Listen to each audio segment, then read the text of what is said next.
नमस्कार दोस्तों।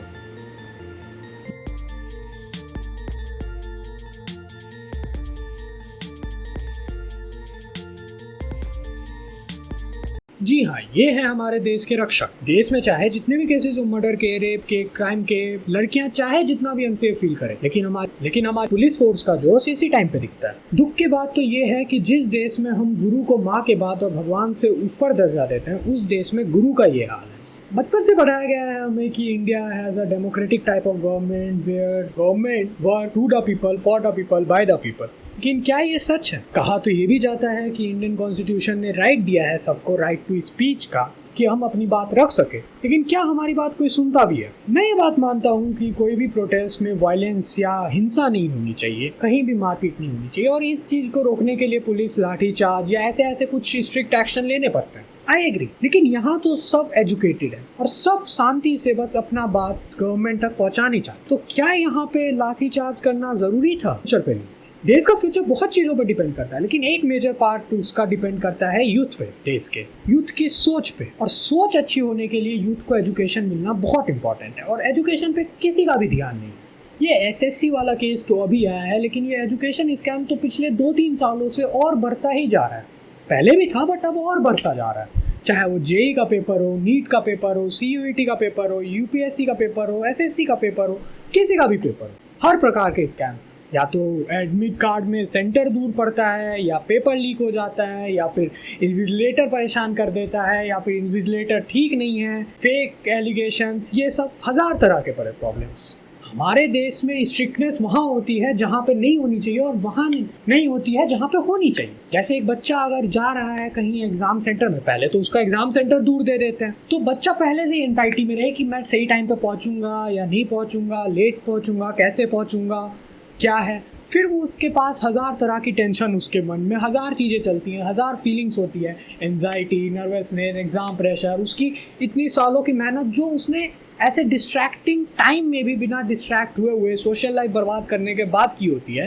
वो सब होने के बाद जब वो एग्जामिनेशन हॉल में पहुंचता है तो उसके साथ हजार प्रॉब्लम्स होती है, जैसे कि उसका बेल्ट खुलवाएंगे, ये करेंगे, वो परेशान करेंगे कि ये कपड़ा क्यों पहना है, ये ज्वेलरी क्यों पहनी है, तुम्हें 4 बार चेक करेंगे जैसे कि तुम कोई क्रिमिनल हो। और इतनी परेशानी के बाद भी अगर इन सब से बच भी गए तो हो सकता है तुम्हारा पेपर लीक हो जाए, ये हो जाए, तुम्हारा कंप्यूटर ना चले, टेक्निकल इशू आ जाए, कुछ भी आ जाए। और टेक्निकल इशू में इनका क्या जवाब होता है कि ये तो ट्रायल है। पूरा टेस्ट ही अभी पिछले 1 हफ्ते पहले शुरू हुआ है, तो पहला एग्जाम होने के कारण इसको हम अंग्रेजी में टीचिंग प्रॉब्लम्स बोलेंगे। तो कुछ जगह सिस्टम हैंग हो रहा है, कुछ जगह सिस्टम एग्जाम लेट हो रहा है।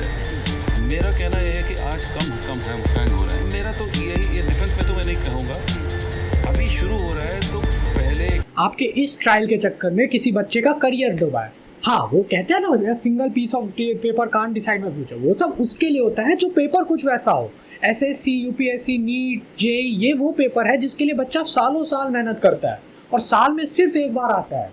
अगर इसके में कुछ खराब होता है तो बच्चे अंदर से टूट जाता है मैक्सिमम, क्योंकि उसने अपना सब कुछ दिया होता है। और हाँ, इनकी स्ट्रिक्टनेस यहाँ तो है, लेकिन पेपर अंदर ही अंदर लीक हो रहा है, उधर कोई स्ट्रिक्टनेस नहीं है। यार मैं मानता हूँ किसी भी इंसान के लिए ना 2 चीज़ें सबसे ज़्यादा इंपॉर्टेंट होती है, एजुकेशन और उसकी हेल्थ।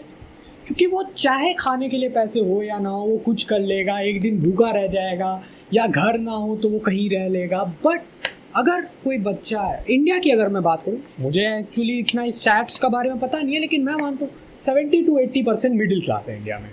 और जो मिडिल क्लास जब चाहते हैं कि अपने बच्चे को अच्छा सा अच्छा एजुकेशन दे, अगर कोई प्रॉब्लम आ जाए, हेल्थ इशू हो जाए, तो वो चेकअप करा सके अच्छे से अच्छे। और हमारे इंडिया में सबसे ज़्यादा फंड यहीं जाता है, अपने बच्चे को अच्छा पढ़ाने में या फिर अच्छा चेकअप कराने में। हमारे देश में अगर कोई वोटर आईडी बनाना चाहे, वो भी इलेक्शन के टाइम, तो वो तत्काल पासपोर्ट से भी जल्दी बनेगा। लेकिन एजुकेशन सिस्टम आज भी सही नहीं हो पाया इनसे। कहने को इनके पास हजार फंड है, टैक्स है, जीएसटी है, ये है, बट एजुकेशन सिस्टम सही नहीं कर पा रहे हैं। एक नेता कहीं जाना चाहिए तो उसके लिए हजार प्रोटोकॉल्स होते हैं, आपको रोक दिया जाएगा, सिग्नल जामर, ये वो। पर एक एजुकेशन सिस्टम बच्चों के फ्यूचर के लिए नहीं।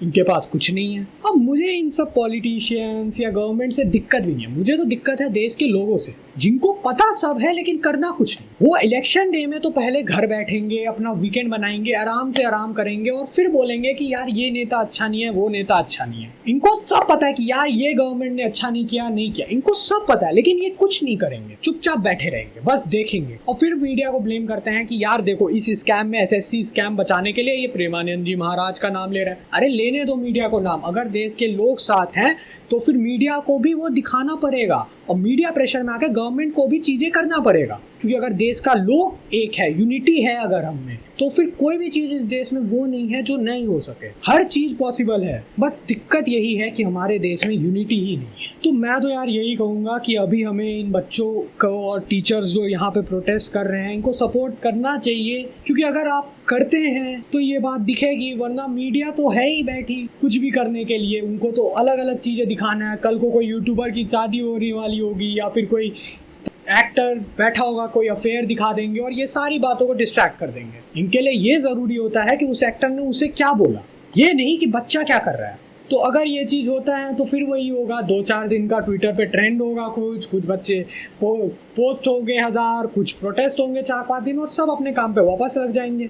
फिर अगले साल कोई एग्ज़ाम आएगा, फिर यही स्कैम होगा और यही लूप चलता जाएगा और दिक्कत सिर्फ स्टूडेंट को होगी, क्योंकि करियर तो उसका खराब हो रहा है ना। तो यार गवर्नमेंट, पॉलिटिशियंस, ये सब को ब्लेम करने से अच्छा है कि हम सब एक साथ रहें, क्योंकि अगर यूनिटी है तो सब पॉसिबल है। इस वीडियो से मैं बस लोगों को जगाने की कोशिश कर रहा हूँ, क्योंकि अगर इस देश के लोग जाग गए तो गवर्नमेंट भी जागेगी और हमारा देश सुधार की ओर और बढ़ेगा। पर अगर किसी को मेरी किसी भी बात का बुरा लगा हो तो मुझे माफ़ कर देना। एंड में बस यही कहूँगा कि आप सब मुझसे ज़्यादा समझदार होंगे, कुछ लोग तो मुझसे ज़्यादा एक्सपीरियंस भी होंगे, कुछ लोगों को मुझसे ज़्यादा ही पता होगा, उनको अच्छे से पता है कि देश को कैसे सुधारा जा सकता है, क्या करना चाहिए क्या नहीं। बस दिक्कत इतनी है कि वो सब सिर्फ कुछ करते नहीं है। खैर आपकी मर्जी, आपको कुछ करना है या नहीं। मैं इस वीडियो को बना के सपोर्ट दिखा सकता था, जैसा भी आपको लगे कि आप कर सकते हैं प्लीज सपोर्ट कीजिए, क्योंकि जब तक लोगों तक ये बात पहुंचती रहेगी तब तक गवर्नमेंट भी साथ देगी। जिस दिन ये बात आना बंद हो गई लोगों के नज़र में,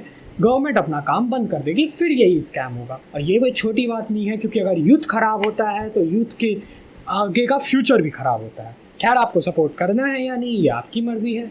तब तक के लिए bye bye, thanks for watching.